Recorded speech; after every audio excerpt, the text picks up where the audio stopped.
UPSC mains exam के दृष्टिकोण से सारथी फॉर सिविल सर्विस के द्वारा आपको एक स्ट्रेटजी प्लान बताया जा रहा है और उम्मीद करूंगा कि मैं एक इससे बिहार स्पेशल को बिहार स्पेशल से रिलेटेड जो है उसको मैं बताने का भी कोशिश करूंगा कि कैसे इससे को ब्रेक करना चाहिए, कैसे तोड़ना चाहिए, क्या क्या इश्यू हो सकता है। तो पहला बात है कि देखिए आप लोग निष्क्रिय मूड में है तो उम्मीद करूंगा कि आप सब क्या है कि एक्टिव हो जाएं। जो भी लोग 80 के आसपास में, 80 और 85 के बीच में है, 75 के बीच में है, उन्हें हमें लगता है कि मेंस का प्रिपरेशन करना चाहिए, इंतजार नहीं करना चाहिए। जब आप मेंस के लिए तो आपके पास समय कम होगा। तो पहला है कि जीएस तो आप प्रत्येक साल करते ही हैं, इसमें आप डीआई पर फोकस रखेंगे तत्काल। डीआई वाला एरिया पे आपको यहाँ डीआई में सारथी में एक सर है, आपको राकेश ठाकुर सर, उनसे भी आप जुड़ के इसको ठीक कर लेंगे, कोई दिक्कत नहीं है।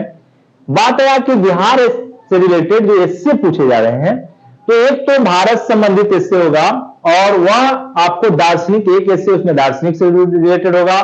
दूसरा समस्या और समाधान, दूसरा जो एस्से होता है समस्या और समाधान। तो सारे तीन एस्से जो होते हैं उसमें 100 नंबर 300 का होगा। तो मान लीजिए कि भारत लेवल पर दार्शनिक निबंध आप लिख रहे हैं, वो भी एस्से से आप डील कर पाएंगे। समस्या भारत का हो या बिहार का हो, वहां पे भी आप जीएस के बलबूते पे आप साहित्य और जीएस को सहारा लेते हुए उसको भी लिख जाएंगे। लेकिन एक तीसरा एरिया होता है कि बिहार स्पेशल जो इससे पूछे जाते हैं, तो उसमें क्या हो सकता है। एक तो बिहार की समस्या से रिलेटेड हो सकता है, पिछले बार तो नहीं पूछा, लेकिन उम्मीद तो आपको ध्यान रखना है कि वो भी चीज हो सकता है, क्योंकि लोकसभा आयोग किस चाल से चल रही है, कई बार क्या होता है कि अनुमान फेल हो जाता है। दूसरा कि लोकल कहावतें, जैसे मान लिया जाए कि मैथिली कहावतें हो सकते हैं, उसमें मिथिला क्षेत्र के होंगे तो मिथिला से भी हो सकता है कहावत। मगध क्षेत्र के होंगे तो इस क्षेत्र में प्रचलन में मगध के क्षेत्र अंगिका, भोजपुरी या बाजिका इत्यादि अलग अलग क्षेत्रों में प्रचलित लोकोक्तियां या कहावतें से प्रश्न पूछे जाते हैं। तो आप सोचिए कि लोकल कहावत अगर पूछा जा रहा है तो कई बार क्या होगा कि आपको आइडिया ही नहीं लगेगा कि भाई हम कहां से शुरू करें, कैसे शुरू करें और वहां तक पहुंचना है, क्योंकि यह बिहार स्पेशल जो निबंध है वह 100 नंबर को आपको 100 मार्क्स का निबंध होता है और यह जो एरिया होता है निबंध के दृष्टिकोण से काफी उपयोगी साबित हो जाता है। आप एक बात और, निबंध के साथ साथ हम चर्चा करते हैं कि जब आप थे 67 तक, तो जब आपका ऑप्शनल सब्जेक्ट था तो आप सोचिए कि इसके लिए आप कितना मेहनत करते थे।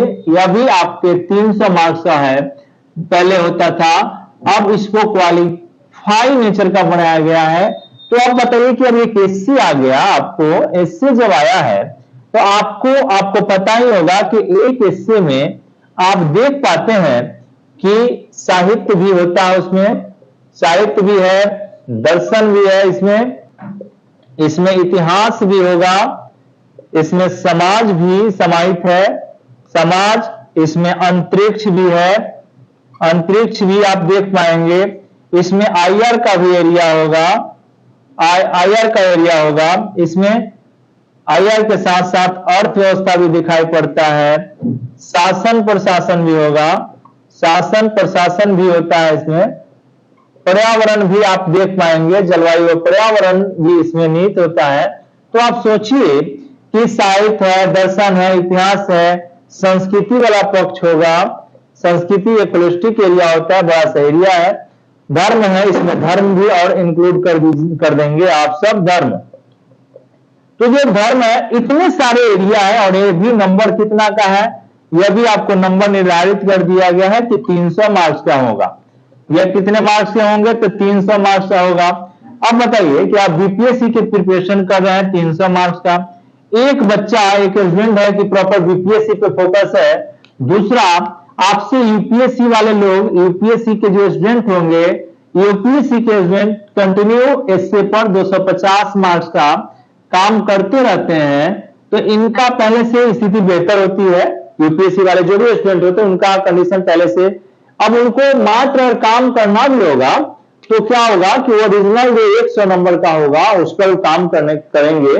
तो हमेशा मैं बार बार कहता हूं कि प्रॉपर आप अब भूल जाइए कि प्रॉपर हम बीपीएससी की तैयारी कर रहे हैं, आपका लेवल पे आना चाहिए था यूपीएससी की तरफ से। तो अब क्या करें कि आप जो शिथिल पड़ गए हैं, पूरा मार्केट अभी शिथिल पड़ रहा है, मुखर्जी नगर का दिखाई पड़ रहा है। तो अब इंतजार कर रहे हैं आप कि रिजल्ट आएगा 15 नवंबर को, तब एक्टिव मोड होंगे, तब तक पता चलता है कि आपका समय निकलते चला जा रहा है। तो अभी हम क्या बार बार आपसे रिक्वेस्ट करेंगे कि आप कम से कम अगर नहीं भी कुछ कर रहे हैं, आपने टारगेट बनाया कि पीसीएस अधिकारी हमको बनना है, तो कम से कम आप क्या करें कि अगर नहीं जीएस से आप पढ़ रहे हैं या फिर कुछ भी नहीं कर रहे हैं, तो कुछ भी ना करने से अच्छा है कुछ किया जाए कि एससी वाला काम आपको करना चाहिए। तो एससी पे मैंने कहा कि आप होलिस्टिक मेहनत करें 300, क्योंकि पहले आपको 170 नंबर, ऑप्शनल में 180 नंबर लाने में आप सालों भर काम करते थे, आप कई महीनों काम करते थे, तब जाके 180 प्लस आपका होता था और आप आसानी से सेलेक्ट हो जाते हैं।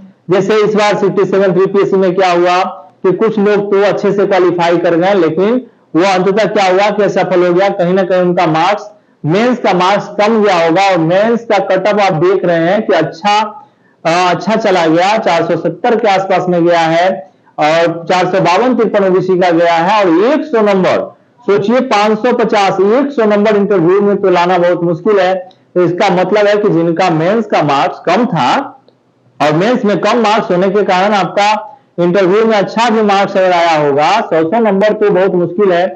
500 कटअप दिखाई पड़ रहा है कि जो मेंस और इंटरव्यू का कटअप में 100 नंबर का डिफरेंस दिखाई पड़ा, तो ये कैसे पूरा होगा? 100 नंबर तो 120 नंबर का था ही इंटरव्यू, तो कितना भी आप करेंगे तो 90-95 नंबर मिला होगा, बहुत अच्छा स्कोर रहा होगा। तो मैं बार बार कर रहा हूं कि अब आपका एससी पे और डीआई पे, करेंट पे काम आपको अच्छे से करने की आवश्यकता है। तो आपको मैंने इसलिए कहा कि इस पर होलिस्टिक काम करें। एक अब इसे क्वेश्चन बिहार में पूछने की संभावना होगी बार बार, सभी क्षेत्र में आप देखेंगे कि एक लोकोक्ति या फिर मुहावरे चलते हैं कि भोज काल काले कुम्हार रोपप, यानी कि मिथिला क्षेत्र में भी देखेंगे और भोजपुरी में भी बोले जाते हैं, अंगिका क्षेत्र में भी बोले जाते हैं कि भोज के समय में कुम्हार मतलब कोहड़ा, ऐसे लोकल भाषा में कोहड़ा बोला जाता है, जिसे दिल्ली में आप सीताफल का नाम सुने होंगे। सीताफल को ही कुम्हार या कोहड़ा या सीताफल जो कहते हैं हम लोग, सीताफल सब्जी में प्रयोग होता है, अन्न खाद्य पदार्थ के रूप में उसका प्रयोग करते हैं हम लोग। तो यह आखिर यह जो कहावतें लोकल स्तर पर प्रचलन में था, तो भले आपका यह जो कहावत है लोकल है, लेकिन इसका वैश्विक परिदृश्य दिखाई पड़ रहा है। बात हम लोग करते हैं कि सर कैसे इसका कैसे वैश्विक परिदृश्य पर दिखाई पड़ रहा है। तो पहला कि जब भी आप इससे लिखने, तो पहला जो मार्गदर्शन है मेरा, कहावत से रिलेटेड या फिर लोकोक्ति से रिलेटेड जो भी आप लिख रहे हैं, उसमें पहला मेरा मार्गदर्शन है कि वो जो निबंध का एस्से का शीर्षक है उसको चेंज कर ले, सब शीर्षक बना ले, शीर्षक को बदल दे, एक शीर्षक को चेंज करें, चेंज कर ले। पहला काम आपको करना चाहिए कि जो नहीं समझ में आ रहा है, जो क्लिष्ट लग रहा है, उसको सरल शब्दों में क्या करें कि उसका सब्स्टिट्यूट वर्ड देखकर इंग्लिश हिंदी में आप क्या करें, एक नया टाइटल या नया सब शीर्षक बना ले। पहला काम ये होना चाहिए। दूसरा काम क्या होना चाहिए कि इसमें आप रफ कर लें। आपको क्या करना है कि रफ पीछे वाले पेज में रफ करना है, और जब आप सब टाइटल चेंज कर देंगे तो आपको कंटेंट मिलना शुरू हो जाएगा। तो रफ करना जरूरी है, रफ करना चाहिए, रफ करना चाहिए। एक पीछे जाकर 10 मिनट कम से कम आप यही करते रहें, घबराने की जरूरत नहीं है, क्योंकि एक एस्से को लिखने के लिए 800 वर्ड चाहिए, आप आसानी से लिख जाएंगे। कई स्टूडेंट क्या करेंगे कि डायरेक्ट एस्से देखे और लिखना शुरू कर देते हैं, तो उसमें क्या होगा कि आपके पास आगे चल के कंटेंट नहीं मिलेगा। और निबंध का मतलब होता है प्रयोग, कसा हुआ, कसाव होना चाहिए उसमें, तो रफ कर लेना चाहिए। दूसरा, अब जब रफ करेंगे तो सभी पहलू, इसका वैश्विक पहलू भी दिखाई पड़ेगा। इसी एस्से को आप हम रफ कर दें तो कड़ा भोज काल में कुमार रोपे, एक तो रफ कर ले। तीसरा जो आपको उस पर आएंगे कि क्या करना है, तीसरा काम होना चाहिए कि जब आप निबंध लिखना शुरू करें रफ होने के बाद, तो कोई मतलब आप शुरू कैसे करें, तो किसी कहानी से शुरू कर सकते हैं, कहानी से, विचारकों, महान विचारकों के विचार से शुरू कर सकते हैं, कोई कविता आपको याद हो तो कविता रख सकते हैं, कविता, कहानी, विचार, या फिर आप गीत से भी शुरू कर सकते हैं, कोई दिक्कत नहीं। अगर आपको इस तरह का कोई गीत याद हो जो मार्मिक हो और यह एस्से के टाइटल को सपोर्ट कर रहा हो, कोई कहानी हो गया, विचार हो गया, कविता हो गया, गीत हो गया, या अचंभित अचंभित करने वाले घटनाएं, अचंभित करने वाले घटनाएं घटनाएं यहां से भी आप शुरू करें। लेकिन शुरू करने के साथ साथ आपको क्या करना है, आपको करना क्या है कि एक पैरा जो आप लिखेंगे उसका इसमें 100 वर्ड, 100 से 150 वर्ड काफी हो जाता है भूमिका के लिए। तो इसका जो कहानी का भूमिका है, इस भूमिका को क्या करें कि भूमिका को आप क्या करें, शीर्षक से जोड़ दें। क्योंकि वैसा ही कोई कहानी या भूमिका उठा लें जो आपको सब शीर्षक या शीर्षक को क्या करे कि वह सपोर्ट करते हुए दिखाई दे रहा होगा। तो ये आपको ध्यान रखना चाहिए। तीसरा आपको जो मैं मार्गदर्शन करना चाह रहा हूं, तीसरा कि बीच जो आप मेन बॉडी लिख रहे हैं, मेन बॉडी में क्या करना है, मेन बॉडी में आपको क्या करना है कि इसमें भी आप 2 से 3, 2 या 3 या 4 तक भी ले जा सकते हैं। 4 कुछ कविता, कहानी या दोहा, चौपाई, जो आपको याद हो आप उसको अपने पैराग्राफ को मजबूती की दे सकते हैं। यह भी आपको ध्यान रखना है। छोटे छोटे पैरा को आप आगे बढ़ाते चले जाएंगे सभी पहलुओं को, क्योंकि आपने रब कर लिया है सभी पहलू पे। और लास्ट में आपको क्या करना चाहिए कि आपको निष्कर्ष तक पहुंचना है। तो निष्कर्ष और भूमिका आपका बहुत होना चाहिए, एक दूसरे से जुड़ा होना चाहिए। और निष्कर्ष को लास्ट में क्या करें कि किसी विचारक के विचार का पे ले जाकर, किसी कहानीकार के बात पर ले जाकर, किसी कविता पे, किसी युक्ति पे आप ले जाके क्या करें कि उसको पूरा कंप्लीट करने का काम करें। तो यह आपका कोर एरिया हमने समझाने का काम किया कि इस तरीके से आपको निबंध पे प्रयास करना चाहिए। और कंटिन्यू आप क्या करें कि कम से कम 100 एस्से का आप प्रैक्टिस कर लें। 100 एस्से अगर आप प्रैक्टिस करके जाते हैं किसी शिक्षक से साथ जुड़कर, आप सारथी फॉर सिविल सर्विस भी अभी पहला टेस्ट हुआ है आपका जीएस का, और 69 बीपीएससी के लिए, 69 बीपीएससी के लिए जीएस का पहला टेस्ट मेंस के लिए हुआ है और एस्से का हुआ है। तो आप यहां भी आप जुड़ सकते हैं ऑफलाइन ऑनलाइन दोनों मोड से, कि आप जुड़ के ऑफलाइन मोड में भी कॉपी चेक करा सकते हैं, ऑनलाइन मोड में भी कॉपी चेक करा सकते हैं। और अभी तक सारथी और सिविल सर्विस का फीडबैक अच्छा रहा है, क्योंकि एज ए टीचर मैं खुद ही चेक करता हूं, तो आपको भटकने की जरूरत नहीं होगा कि कोई किसी से चेक करवा दिया, सही फीडबैक नहीं मिला, तो ऐसी कोई शिकायत आपको यहां से नहीं मिलेगा। इतना तो मैं आशा आपको उम्मीद जरूर दूंगा, आसान्वित मैं हमेशा रहता हूं। तो ये आपको यहां ध्यान रखना है। अब बात आया कि सर ये सब तो बेसिक बात आपने समझा दिया है, एक जरा भोज काले कुम्हार रूपम, इसका तो एक तो पहले मैंने कहा कि इसका, अब इस पर हम बात करते हैं कि भोज काले कुम्हार रूपम का क्या क्या टाइटल या क्या क्या चीज निकल सकता है जो आप आसानी से उसको लिख सकते हैं। तो मैं आपको पढ़ा रहा हूं या समझा रहा हूं, आप उसको देखें और उम्मीद करूंगा कि एग्जैक्ट सही बैठेगा। वो लाइन जो है गांव में आप देखे होंगे अभिभावकों के द्वारा या पड़ोसियों के द्वारा कि यह सांस्कृतिक लाइन बोला जाता है और वैश्विक परिदृश्य दिखाई पड़ रहा है। भोज काले कुम्हार रूपम जो आपका शीर्षक है, भोज काले कुम्हार रूपम। बिहार स्पेशल में आप जो बोल रहे हैं कि भाई भोज काल में कुम्हार या कोहरा या आप सीताफल जो रोप रहे हैं उसका क्या मायने हुआ। भोज काले कुम्हार रूपम यह आपको दिखाई पड़ा। इसका अब आपका पहला होना चाहिए कि सर ये जो मान लीजिए कि बिहार से नहीं है, जो नहीं जानते हैं तो उनको थोड़ा सा अटपटांग लगेगा, लेकिन थोड़ा सा अगर आप मन को शांत करके देखेंगे तो आप आसानी से समझ में आ जाएगा कि कुछ न कुछ यह सांस्कृतिक पहलू हम लोग की तरफ शादी विवाह में बिहार के क्षेत्र के जितने भी लोग होंगे उनको पता होगा कि कई बार सांस्कृतिक मूल्यों को दर्शाने के लिए शादी विवाह में ये सब, शादी विवाह के समय में, पढ़ाई के समय में, किसानी के समय में कई बार यह आपको कहां आपके बोलते हुए अपने अभिभावकों से, अपने माता पिता से, या फिर पड़ोस के बाबा से या दादाजी से या फिर चाचा जी से जरूर सुने होंगे कि भाई में कुम्हर रोपते हो तो परिणाम तो क्या होगा, नीलबट्टा सनाटा ही होगा। तो इसका मतलब है कि वैश्विक परिदृश्य दिखाई पड़ रहा है। तो आप देखिए कि एक तो हम लोग पहला इसको सब शीर्षक अगर बना दे, इसका सब टाइटल अगर हम सोच लेते हैं, सोच ले कि समय पर सही कदम, एक शीर्षक हो सकता है। इसका शीर्षक हो सकता है कि सही समय पर सही प्रयास। यह हो सकता है कि सही समय पर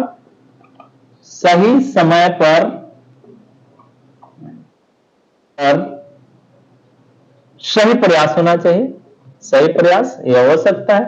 ठीक है, यह भी हो सकता है। दूसरा क्या हो सकता है कि अगर सही समय पर सही प्रयास नहीं करेंगे तो परिणाम क्या होगा, मतलब सही नहीं आएगा, एक तो ये हो सकता है। दूसरा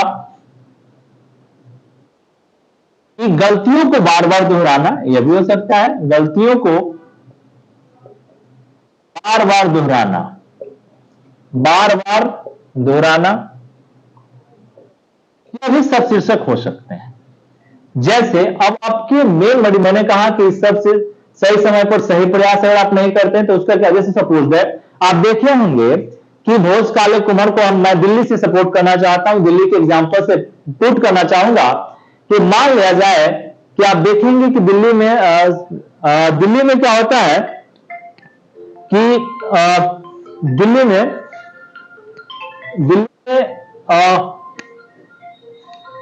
जाड़े का मौसम आएगा। इस समय क्या होता है कि आप देखेंगे कि पॉल्यूशन का स्थिति बढ़ जाता है। पॉल्यूशन का, दिल्ली का मैं एग्जांपल लेता हूं कि पॉल्यूशन का स्थिति बढ़ा हुआ होता है। तो यह गतिविधियां बार बार रिसाइकल होता है।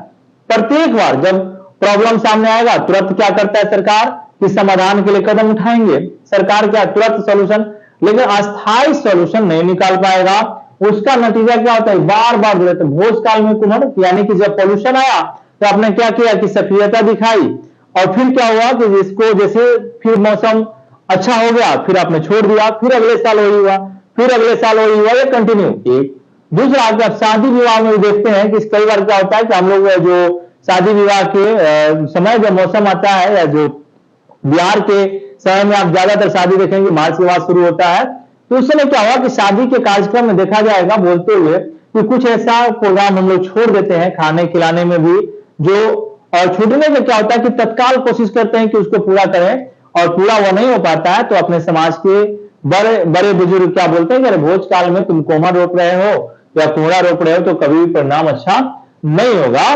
तो इसका मतलब है कि वैश्विक स्तर का यह सुझाव दे रहा है कि आप क्या करें कि सही समय पर सही कदम उठाएं, समय को पहचाने, समय को आलस त्यागे, अन्यथा क्या होगा कि आप परिणाम निगेटिव ही आएगा और उसका नतीजा क्या होगा कि आपको लंबे समय तक भुगतना पड़ेगा। तो एक तो हमने कहा कि आपको सब शीर्षक बदला। अब सब शीर्षक बदलने के बाद हम मेन वर्डिंग खोजते हैं और एग्जाम्पल से, आज के एग्जाम्पल से इस आंसर को मजबूत करने का काम करेंगे। तो पहला जब आपने सब शीर्षक बदला तो दूसरा आप पहला काम क्या करना है कि एक भूमिका किसी, हमने कहा कि भूमिका को किसी गीत से हो सकता है, कविता से हो सकता है, कहानी से हो सकता है, या विचारक की उक्ति, विचारक के विचार से हो सकता है, या अचंभित करने वाला घटना, अचंभित करने वाले घटनाएं किसी से आप शुरू करें। जैसे सपोज दैट आप शुरू कर सकते हैं कि सर ये जो लोकोक्तियां या कहावत या जो है आम जनमानस में सभी जगह दिखाई पड़ता है, और इसको आप, मैं जैसे मैंने कहा कि आप देख पाएंगे, लिखेंगे कि सर ऐसा देखा गया है कि दिल्ली सरकार शरद ऋतु में, शीत ऋतु समय में क्या होता है कि कुहासे की स्थिति के समय में आप देखेंगे कि पॉल्यूशन की स्थिति बढ़ जाती है।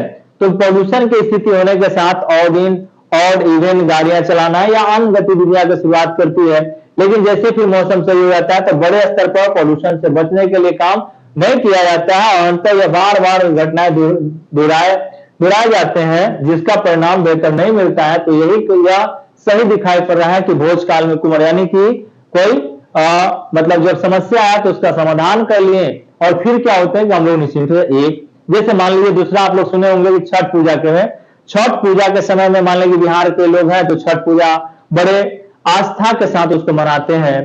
तो आप देखेंगे कई बार क्या होगा कि छठ पूजा के लिए जो घाट निर्धारित किए जाते हैं या उसके सौंदर्यीकरण के लिए जो सरकार की तरफ से बजट अलॉटेड होता है, उसमें क्या किया जाएगा कि जब आप छठ पूजा के एक सप्ताह बचा हुआ होगा, तब क्या होता है कि प्रशासन या राजनीति के लोग सक्रिय हो जाते हैं। सक्रिय होकर क्या करेंगे, काम करवाने लगते हैं और वो काम पूरा नहीं हो पाता, जबकि उनको पता है कि प्रत्येक साल छठ पूजा हो रहा है। तो जब प्रत्येक साल वो काम हो रहा है तो आप क्या करते हैं कि भोजकाल में कुम्हार रोकने का काम करते हैं, तो वह भी आप देखने का काम करें छठ पूजा में। इस तरह से स्वास्थ्य में देख पाएंगे, इस तरीके से खेल में देख पाएंगे। तो हमने कहा कि किसी एक चीज को पहले उठाया और उठाते उठाते उस कहानी को या उस लाइन को क्या किया कि शीर्षक से जोड़ दिया। मान लीजिए कि आपने कहानी उठाया और कहानी को ले जाकर उस जो हमारा निबंध का शीर्षक है, इस शीर्षक से हमने जोड़ने का काम किया। इससे हमने जोड़ने का काम किया, शीर्षक से क्या किया, कहानी को जोड़ दिया। जोड़ने के बाद हमने कहा कि पीछे आपने रफ किया है, तो दूसरा रफ वाला पेज पे आपने देखा कि इसके छोटे छोटे पैराग्राफ किस किस क्षेत्र में दिखाई पड़ेगा। तो आप पहला देखिए कि इसमें समाज में, तो समाज में अगर चलते हैं तो समाज में आप देखेंगे, आप एग्जाम्पल देंगे कि समाज में कई ऐसे शादी विवाह का कार्यक्रम होता है, जिसमें कई बार क्या होता है कि हम लोग, आपको पता है कि शादी हो रहा है, तो शादी जब हो रहा है सांस्कृतिक पहलू के दृष्टिकोण से, तो अच्छे तरीके से सारे चीज को प्रिपेयर करना चाहिए कि जिससे क्या हो कि किसी तरह का कोई चीजें की कमी ना हो जाए। अगर इस तरह का कोई भी छोटी सी गलती हो जाता है तो सारा चीज बेकार हो जाएगा और वहां भी आपको बार बार बोला जाएगा कि भोजकाल में कुम्हार रोप रहे हो, इसलिए तुम्हारी ये सब चीजें पूरा नहीं हो पाया। एक दूसरा, तीसरा, आप शिक्षा के क्षेत्र में देख सकते हैं कि शिक्षा के क्षेत्र में सपोज दैट कि आप सिविल सर्विस की तैयारी कर रहे हैं, सिविल सेवा की तैयारी करते हैं, तो सिविल सेवा की तैयारी कर रहे हैं तो अब क्या हम लोग करते हैं कि आपको पता है कि प्रत्येक साल हमको प्रारंभिक परीक्षा देना है, मुख्य परीक्षा देना है या फिर अंतिम रूप से चयन होना है। तो शिक्षित मतलब आपको इसमें एजुकेशन में तो कई बार क्या विद्यार्थी करते हैं कि आपको दिखाई पड़ेगा कि भोजकाल कुम्हार रोप ये सटीक बैठेगा शिक्षा के क्षेत्र में। जैसे कि जब आपका प्रारंभिक परीक्षा आता है तो आप क्या करते हैं कि बड़ी एक्टिव मोड में आ जाते हैं। जब आपका प्रारंभिक परीक्षा आएगा तो आप क्या करें कि बहुत एक्टिव मोड में आप आ जाते हैं, एक्टिव मोड में आ जाते हैं। एक और एक्टिव मोड में आते हैं, फिर क्या होता है कि परीक्षा समाप्त होने के बाद फिर आप शिथिल पड़ जाते हैं, फिर आपका प्रारंभिक परीक्षा आता है तो फिर आप एक्टिव मोड में आ जाते हैं। तो इसका मतलब है सिविल सेवा में भी आपको दिखाई पड़ रहा है या फिर शिक्षा जगत में भी कि भोजकाल में कुम्हार आप रोकते हैं या समय का प्रबंधन नहीं करते हैं, समय की चीजों को नहीं समझते हैं। समय जो आपको क्या किया है कि अपने समय पृथ्वी जो है रोटेशन अपने टाइम से कर रही है, सूर्य जो है अपना उदय सूर्य और सूर्यास्त आपका टाइम से हो रहा है, हवाएं अपने समय से चल रही है। तो आप समय से नहीं करेंगे तो चीजें क्या होगा, बिखरा बिखरा सा होगा और रिजल्ट कम आएगा। एक तीसरा, आप शिक्षा के साथ साथ इसमें चौथा, शासन प्रशासन में, राजनीति में भी जोड़ सकते हैं।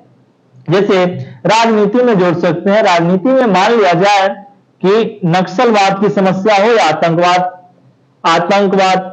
आतंकवाद की गतिविधियां प्रत्येक साल हमें से कहीं ना किसी क्षेत्र में होते रहता है। तो इसमें जब आतंकवादी गतिविधियां हुआ तो आपने क्या किया कि नया कोई कानून बना दिया, फिर आप शिथिल हो गए, उस पर चौकस नहीं रखे तो फिर दूसरी जगह हो गया, फिर तीसरी जगह हो गया। इस तरह की नक्सल गतिविधियां भी कंटिन्यू होना आपको दिखाई पड़ा है। नक्सल की समस्या, तो नक्सल की समस्या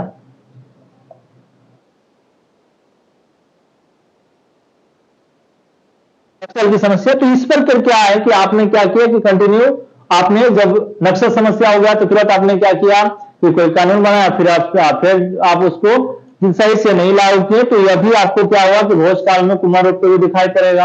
आप चले जाएंगे पर्यावरण के क्षेत्र में, तो पर्यावरण के क्षेत्र में भी यह दिखाई पड़ेगा कि पर्यावरण से रिलेटेड या जलवायु परिवर्तन से रिलेटेड आप कई सारे एग्जाम्पल यहां देख सकते हैं। पर्यावरण या जलवायु से रिलेटेड आप यहां पे आप चीजों को नजर डलवाएंगे। तो यहां पे एक चीज और ध्यान रखना है कि जब आप आंसर ऐसे का लिखिए तो उसमें उदाहरण के साथ, उससे अच्छे उदाहरण के साथ छोटे छोटे पैरे में लिखते हुए आपको उदाहरण देना चाहिए, और वो उदाहरण कहीं ना कहीं सटीक बैठता हुआ हो। इस बीच में आप कुछ लोकोक्तियां हैं, मुहावरे हैं, चौपाई है, जहां आपको लगता है बुद्ध, महावीर, रामायण, गीता, समाज से रिलेटेड, कबीर का दोहा, भजन, जहां भी आपको लग रहा है वहां से आप कोट करते जाएंगे, यह भी आपको दिखाई पड़ेगा। तो हमने कहा कि राजनीति इस तरीके से आप प्रशासन में भी देख सकते हैं। आपको छठा प्रशासन के भी क्षेत्र में ऐसे चीजें आपको दिखाई पड़ जाएगा। सातवां कृषि के क्षेत्र में भी, यानी कि अर्थव्यवस्था, कृषि या अर्थव्यवस्था पर जब आप नजर डालेंगे, अर्थव्यवस्था अर्थव्यवस्था पर जब नजर डालेंगे तो यहां भी आपको प्रशासन, कृषि, अर्थव्यवस्था पर भी आप यहां पे देख पाएंगे। अच्छा, इसके अलावा अगर आप फोकस करेंगे इसको ढूंढने के लिए, क्योंकि यह टाइटल आपका वैश्विक परिदृश्य देने का काम करता है, तो आप क्या करें कि इसको विश्व स्तर पर भी देखें कि क्या इस तरह का कोई ऐसी घटनाएं हैं, विश्व स्तर की कोई कार्यक्रम आपका दिखाई पड़ रहा है क्या विश्व स्तर का। तो आप जरा देखिए विश्व स्तर पर क्या है ना, कि अभी जैसे यूएनए का बैठक हो रहा है, यूएनए का हमास के लेके बैठक हो रहा है, तो इस प्रकार का बैठक बार बार होते हैं, लेकिन उसका कोई अस्थायी सॉल्यूशन ढूंढने के लिए, ढूंढने का कोई रास्ता नहीं निकाल पाता है। इसी तरीके से आप जाएंगे तो त्योहारों में देख सकते हैं, जैसे त्योहार में क्या है, जैसे मान लीजिए अभी हमने छठ पूजा का एग्जाम्पल दिया, छठ पूजा का एग्जाम्पल दिया। 10वां आप देख सकते हैं कि आपने 10वां हमने कहा कि त्योहार में छठ पूजा आपको दिखाई पड़ रहा है। मान लीजिए कि कहीं कोई बाढ़ आना है, तो आपको पता है कि बाढ़ के समय में क्या है कि पुल नल क्षतिग्रस्त है, पुल जो है, सड़कें हमेशा क्षतिग्रस्त हो जाते हैं। तो आप क्या करते हैं कि जैसे बाढ़ आया, कोई पुल टूट गया, टेम्परेरी बना दिए। तो आपको पता है कि उस क्षेत्र में हमेशा आपको बाढ़ बार बार परेशान कर रहा है, तो अस्थायी आपको ढूंढना चाहिए। तो बाढ़ में भी आप देख पाएंगे। 10वां के साथ साथ परिवार में भी ऐसे घटनाएं होते रहते हैं, परिवार से रिलेटेड, तो परिवार में भी आप डाल सकते हैं, या आपको परिवार में भी दिखाई लग जाएगा। 12 नंबर पे जो आप देखेंगे तो शिक्षा के साथ साथ इतिहास, इतिहास में भी ऐसे चीजें दिखाई पढ़ते हैं। इतिहास में भी ऐसे प्रश्न, ऐसे जो लाइन है जो भोज काले कुमार रूपक को कोट करते हुए दिखाई पड़ रहा है। तो इन सारे शीर्षकों को जाके आप छोटे छोटे पैराग्राफ में ढूंढते हुए जब आप बढ़ेंगे तो क्या होगा कि अब जब आप आगे बढ़ जाएंगे, प्रशासन में भी आप देख सकते हैं, इसके प्रशासन में भी मायने हैं, प्रशासन में भी आपको दिखाई पड़ेगा। तो यहां पे अगर आप बढ़ते हैं तो यहां से सारे पॉइंट्स आपके निकल जाएंगे, और आप एग्जाम्पल बहुत साफ सुथरा रखिए। एक बार देखने के बाद एग्जामिनर को या पाठक को, आप जो लिख रहे हैं एज ए लेखक हैं, आप राइटर हैं और हम पाठक हैं, हम आपके कॉपी को पढ़ रहे हैं, तो पाठक को या पढ़ने वाले में निरस्ता ना पैदा हो, वह रुचि हो जाए कि आगे क्या लिखा गया है, कैसे लिखा गया है, किस प्रकार से लिखा गया है। तो इन सारे क्षेत्रों में आप ढूंढेंगे भोजकाल में कुमार रूपम, तो निश्चित है कि सारे लाइन आपको मिलते हुए नजर दौड़ाने की जरूरत होती है। आप उसको क्योंकि डायरेक्ट लिखेंगे तो आपको चीजें याद नहीं हो पाएगा, और आप अपने मन से कुछ भी लिख जाएंगे, वो निबंध न होकर लेख हो जाएगा, और क्या होगा कि आप वहां पहुंचा नहीं पाएंगे, और 100 नंबर का है। और लास्ट में आपने, मैंने कहा कि इसको निष्कर्ष, अच्छा निष्कर्ष लिखने का काम करेंगे, निष्कर्ष लिखेंगे, और सभी का शब्द लिमिटेशन है, इसका पक्ष और विपक्ष सब पे लिमिटेशन है कि किस पर कितना शब्द खर्च करना चाहिए। तो आपको भूमिका वाला एरिया जो है 100 से 150 वर्ड बहुत होता है, तो 3 पैराग्राफ में लिखिए उसको। उसके बाद 600 से 700 या 700 क्या करना है कि मेन वर्ड पे दे देना है, इस पर आप ढूंढ लेंगे। और उसके अलावा आपको 100 वर्ड के आसपास में आप कोशिश करिए कि निबंध के निष्कर्ष पर आप ले जाके लिखने का काम करेंगे। अब ये सोचिए कि आप अगर 100 मार्क्स के प्रश्न पूछे गए हैं, तो 100 मार्क्स में कम से कम तो आपको 60 से 65, 70 नंबर तक आपको लाना चाहिए। इसमें 60 हो सकता है, अच्छा नंबर है, 65 हो सकता है, और 70 हो सकता है। बहुत सुंदर लिखेंगे तो आपका 70 होगा, अन्यथा फिर आपका शुरू करेगा मार्किंग 40 से लेकर 45 से लेकर 50 के बीच में, तो 55 के बीच में, तो आप मार्क्स उतना अच्छा नहीं ला पाएंगे। तो क्या होगा कि आप पास भी करेंगे तो ऊपर का जो एसडीएम या डीवाईएसपी का पद होगा वह आपको दिलाने में नुकसान हो जाएगा, आप लेकर नहीं पाएंगे, नहीं प्राप्त कर पाएंगे। तो इसलिए मैं आपको एक सही समय पर सही प्रयास या भोजकाल में कुमार रूपम समय का प्रबंधन कैसे होना चाहिए उसको यह डिनोट कर रहा है और इसका वैश्विक परिदृश्य लिए हुए है। इसलिए बिहार में प्रचलित कहावतें से प्रश्न इस बार 68 में पूछे गए हैं। तो इस बार दोनों ध्यान रखना है कि उसमें हो सकता है कि कहावतें भी हो और कहावतें का अंगिका का हो सकता है, कोई वाचिका का हो सकता है। अब जैसे मान लीजिए कुछ कहावतें नौ मन तेल हुई न राधा नाची, तो ये तो सब जगह आपको दिखाई पड़ेगा। कन्या के आंख में लोड़े नहीं लोकनी है कन कर, यह भी चलता है। ठीक है, लाद द लदवा द वाचिका भोजपुरी क्षेत्र में जाएंगे तो लाद द लदवा द घर तक पहुंचा द, ये सारे चीज आप देख पाएंगे। ठीक है, ये सारे जो लोकल वाचिका अंगिका बेल्ट है मगध के क्षेत्र में अलग अलग जो कहावतें प्रचलन में है, तो उस पर आपको ध्यान रखना चाहिए और ध्यान रख के अभ्यास करना चाहिए, जिससे क्या होगा कि आप अच्छा बेयर अभ्यास के आप सोचते हैं कि 70 नंबर तक ले आए तो बड़ा मुश्किल है। तो इसलिए मैं उम्मीद करूंगा कि ये निबंध से रिलेटेड बीपीएससी में निबंध का जो भूमिका है उस पर रिलेटेड मैंने आपको बात रखा और उम्मीद करूंगा कि 69 बीपीएससी के लिए आप काम करना शुरू कर देंगे। और लास्ट में कि सारथी फॉर सिविल सर्विस से जुड़कर जो सारथी फॉर सिविल सर्विस है वहां पर नंबर आपको लिखा हुआ है, फिर भी 9818438352 पर जाकर आप कंसल्ट करेंगे। तो यहाँ पे टेस्ट सीरीज का प्रोग्राम ऑनलाइन ऑफलाइन दोनों चल रहा है, क्लासरूम प्रोग्राम भी चल रहा है। तो जिनको जिस माध्यम में जुड़ना है आप जुड़ के फायदा जुड़कर आप क्या करें कि लाभ उठाएं, और लाभ उठाने के साथ साथ पूरा सारथी टीम आपको उम्मीद करता है, पूरा प्रयास करता है कि आपको सही चीज बताकर आपके करियर को सेट करने में एक मार्गदर्शक की भूमिका के रूप में आए और आने के बाद क्या हुआ कि आपका करियर सेट करने का काम करेगा। तो बहुत बहुत धन्यवाद, आप अपना ख्याल रखें और प्रयास आज से ही शुरू कर दें जिससे कि आपको लक्ष्य तक पहुंचने में आसानी हो।